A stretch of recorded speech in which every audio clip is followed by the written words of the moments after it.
Сәлем баршаларыңа, менің есім Нұртас. Мен СДУ университетінде тарих мұғалімдігі мамандығында грантта оқимын. 2-ші курс. УБТ-ға курсыз дайындалып 117 балл жинаған грантқа түскен болатынбыз. Наурыз ОБТ-дан 122 балл, яғни бір айдың ішінде 102-ден 22 баллға көтерген болатынмын бір айдың көлемінде. Енді бүгінгі біздің видеода не айтылады? Бүгін ОБТ тарихымды, ОБТ жолымды бөлісетін боламын. Және сол кездегі мен 10 кеңес дайындадым арнайы сіздер үшін. Және сол бір кеңестерді бүгінгі біздің видеода айтатын боламын. Қандай фишкалар, қалай тапсыру керек, слиппен кіру керек пе деген секілді, қалай жоспары құрамыз деген секілді. Наурыз ОБТ-дан кейін не істейміз деген секілді, егер наурызды тапсырып қойған болсаңыздар, онда наурыздан кейін не істейміз деген секілді сұрақтарға жауап беруге тырысатын боламыз. Сондықтан арнадан алыстамаңыздар, бүгін біз наурыз жайлы сөйлесейік. Жалпы ОБТ дайындығымды мен қазан айында бастадым. Сол кезде мамандық таңдадым, тарих мұғалімдігіне түсемін. Таңдаған комбинациям дүниежүзілік тарих, география болды. Одан кейін сұрақ болды, немен дайындаламын деген сұрақ болды. Сол кезде үйдегі жағдайларға байланысты үйдегілерге салмақ салғым келмеді. Сонымен давай дайындықты бастап көрейікші деп көрдім. ютубқа кірдім, қарасам географиядан, математикадан, мацауаттылықтан, тарихтан деген секілді бір тегін видеолар бар екен. Соларды таптым, солар сақтап алдым. Ақжол Education, егер тегін видеолар керек болатын болса, мацауаттылықтан, тарихтан сіздерге арнайы тегін курс бар негізі. Сонымен дайындалдым, мектептен кітаптар сатып алдым, тағысындағы кітаптар алдым. Одан кейін дайындығын бастап кеттім. Күнде азыздан тұрақты. Желтоқсан, қаңтар айында шыны керек фокусым бұзылып кетті. Бір белгілі бір себептерге байланысты дайындығым сәл жүйесіздеу болды. Осы кезде мен тіпті қаңтар ОБТ-ны да тапсырмағанмын, бір маңыздылығын да түсінбегенмін. Қаңтар тапсырмай қояйық деген секілді, ешкім тапсырды деген жоқ маған. Сонымен ақпан айына келдік. Ақпан айының басында уже жауапкершілік таныта бастадым. Нұртас болмайды, өзіме деген сенім бар, ата-ананың маған деген сенім бар. Сонымен жауапкершілік алып дайындығымды бастаған болатын ақпан айының басында. Сонымен ақпан айының басында шамамен 80-90 балл жинап жүрдім пробнилардан, отоның тестінен. Сонымен 20-сы шамасы ақпанның біз отоға барамыз, тест центрге барамыз, пробни тапсырамыз, сынып болып. Сонымен барам, тапсыршамын, жарты сағат қалған кезде примерно іште ойлап жатырмын, 90-нан 100-ден асса екен деген. Тапсыршамын, 102 балл жинаймын. Мәссаған, ақпан айы үшін дәл менің осы бір сәл дайындығымды тоқтатып қойған Нұртас үшін бұл балл өте жоғары болды. Сонымен үйдегілерге айттым, мама, мен 70 балл алдым дедім. Анам сәл түсінбей қалды, 70 балл деді. Жақсы, Нұртас ештеңе етпес деді. Ойнап айтам, 100 балл алдым, мама дедім. Сөйтіп анамның қуанышын көріп, саған айта алмаймын. Сол кезде жарайсың балам деп бетінен сүйіп, сол кезде бір ерекше бір бақыт күйін сезінген болатынмын. Одан кейін анам жұмысқа кетті, мен дайындық үстелімдемін, дайын ерде кітаптарым бар. Сонымен просто үйде ешкім жоқ, өзімен тілдесіп жатырмын.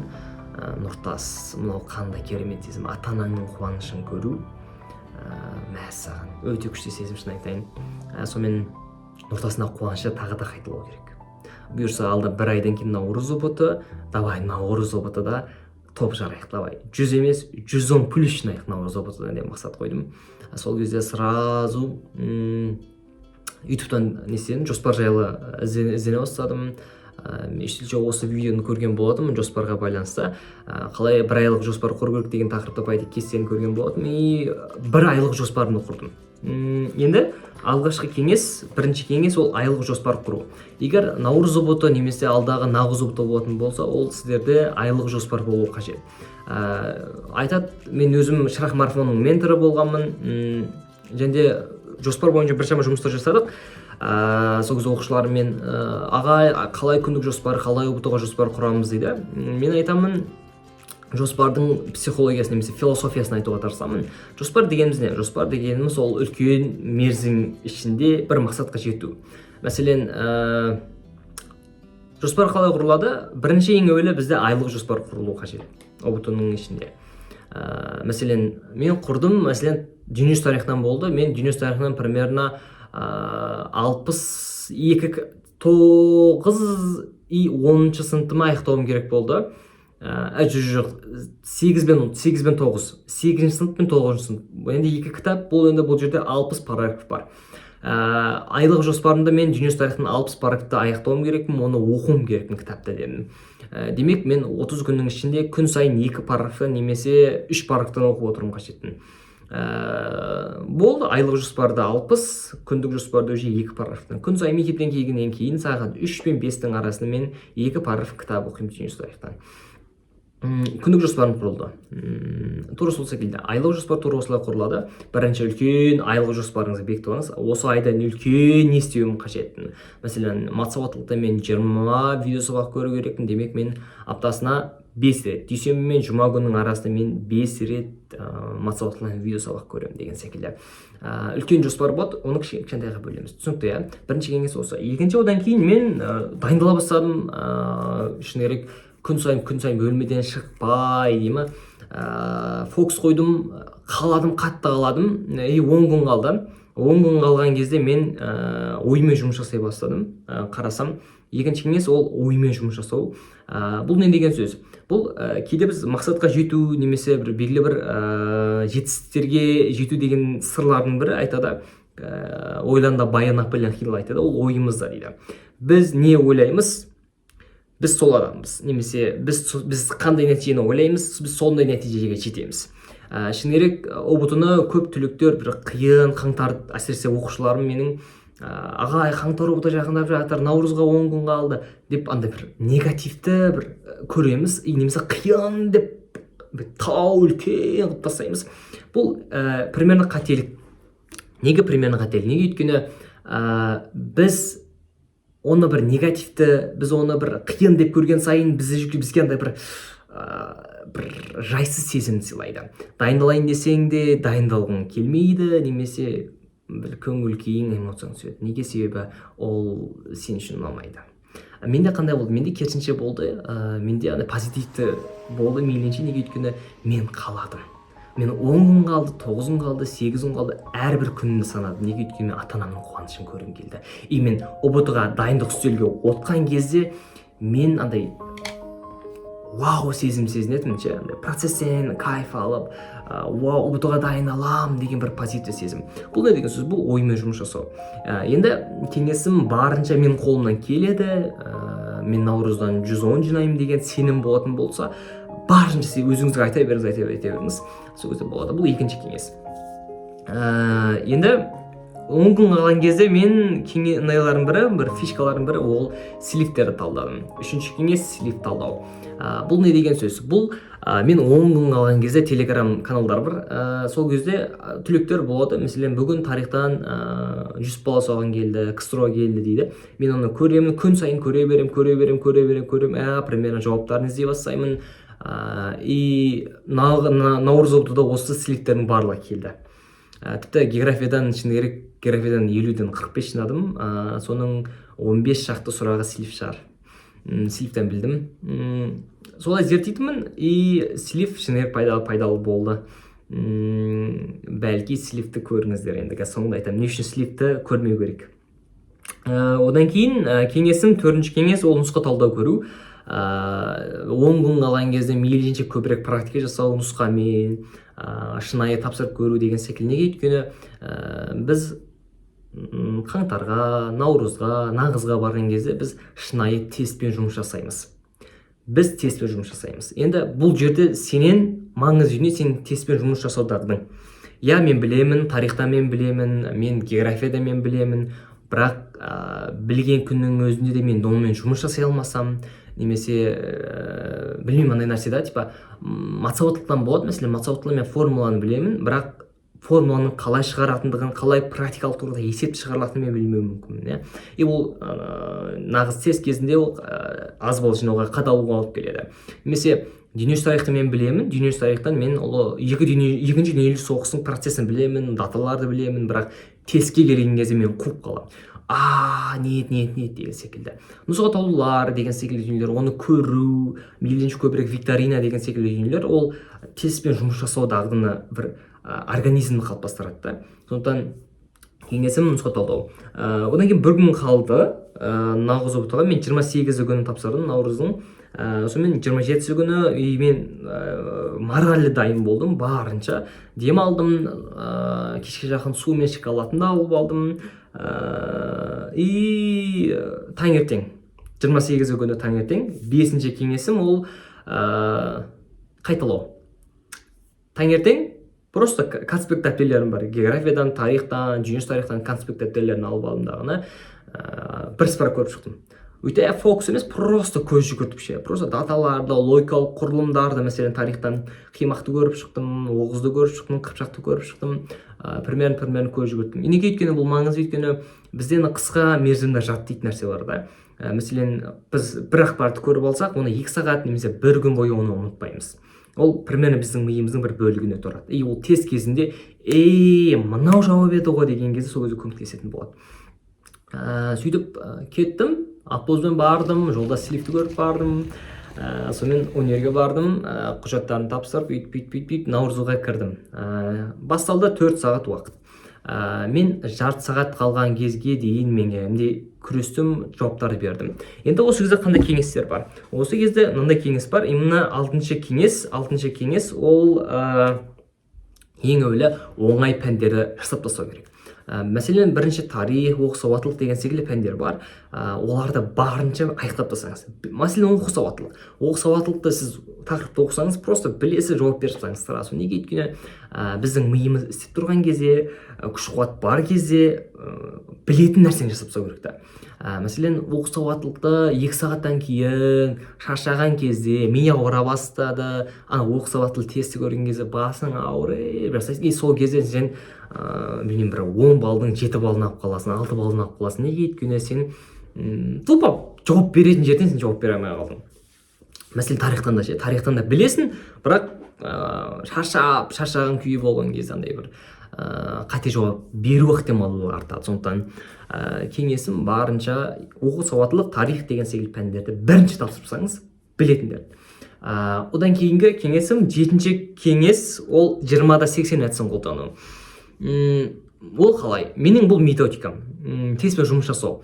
Шынымен мен географияны қатты білмеймін, мен матсауаттылықты қатты білмеймін, бірақ мен теспен жұмыс жасау скиллым бар еді. Ол қандай? Бұл бір күшті бір қолық десем де бола ма, немесе бұл бір белгілі бір әдіс. Ол қандай әдіс? Мен былай жасайтынмын. 20% білетіндерінің барлығын белгілеп тастаймын бірінші. Ол не деген сөз? Тарихқа келем, тарихтан білетін 100% железный бетон, кәдімгі гарантия. Мәселен, Қазақстан қашан тәуелсіздік алды? 1991 жылы. Қазақ хандығы кім құрды? Керей мен Жәнібек деген секілді. Сен 100% білетін жауаптар. Мен белгілеп тастаймын. Мәселен, тарихтан 20 болатын болса, 20 сұрақ болатын болса, мен оның примерно 8-ін біледі екенмін. 8-ін железный бетон білем, 8-ін белгілеп тастадым болды. Білмеймін ба, 80% примерно ойланып тұрмын ба, Алаш автономиясы қай жылы құрылды, 1917 бет, 18 бет десем, болды, мен белгілемеймін.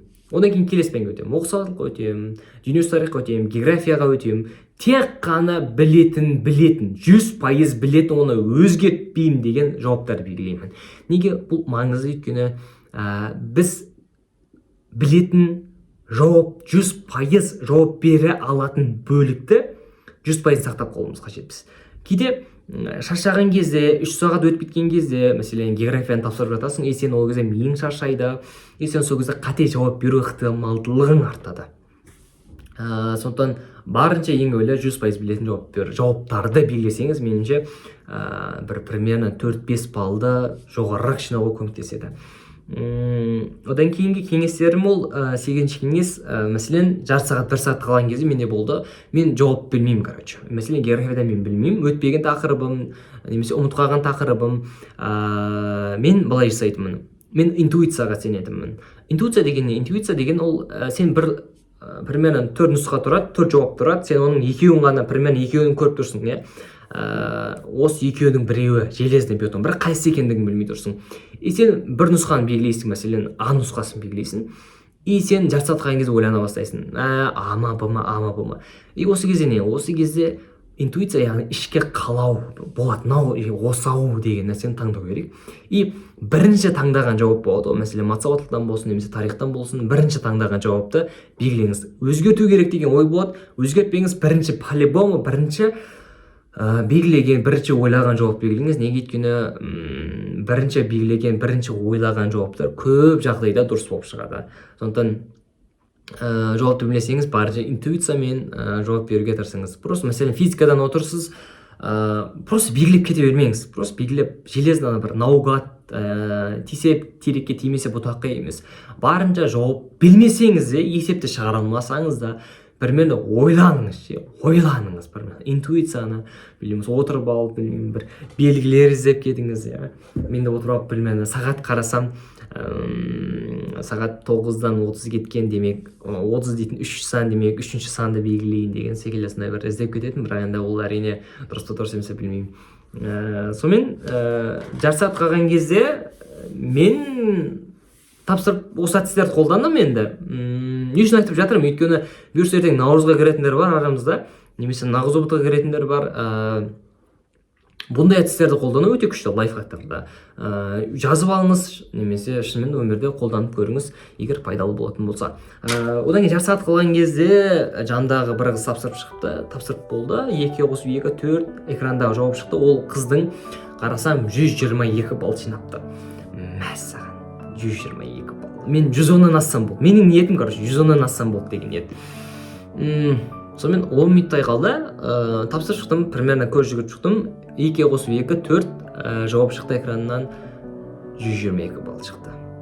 Мәссаған, 122 балл. Сенбеймін ғана. Қалай 122 анау? Айтамайым қуанышымды. Қарап шықтым, апелляцияға көріп шықтым, сұрақтар примерно қай жерден қателескенімді көрдім. Сөйтіп үйдегілерге айттым. Мам, пап, мен одан 122 балл жинадым деп WhatsApp-тан сертификатын жібердім.